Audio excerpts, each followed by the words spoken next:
What is up, guys? Today we're going to be talking about the flashback Star Wars the flashback way to watch Star Wars.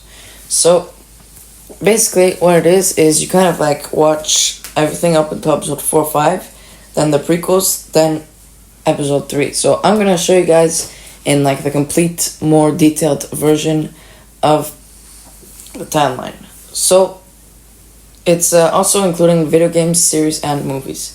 So hear me out on this. Hear me out.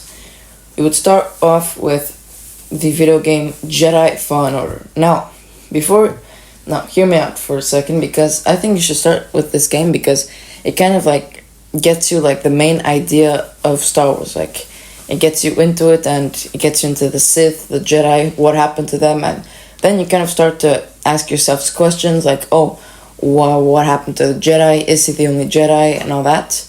So that's why I think you should start with Jedi Fallen Order. But if you don't have like a gaming console, you don't really need to start off with it.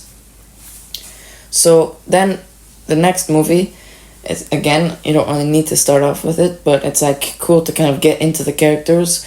It would be Solo. It's like kind of like you get to know Han Solo's personality, even though I feel like he acted a lot different from Han Solo in like the original trilogy, because I think he's a much nicer version of Han Solo in the Solo movie. But like you kind of get to know like the other stuff, like kind of like the crimes and the gits, and you get to kind of know like Lando and Han Solo and the Millennium Falcon, and you get to know it. But that's like that again is pretty optional. Like you don't really need to know it.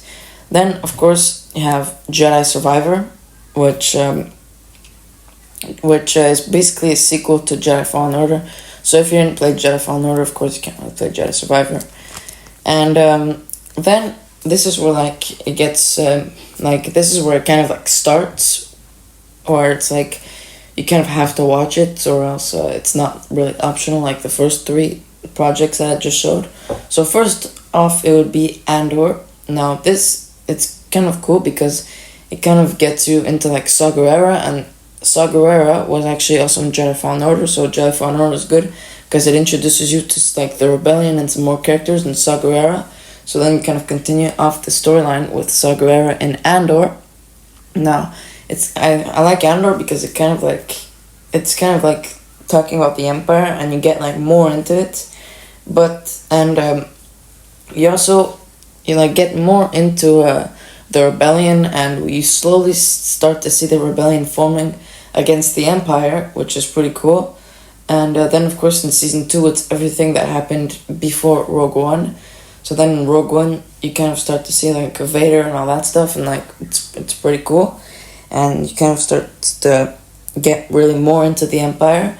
And then that's everything right before episode 4.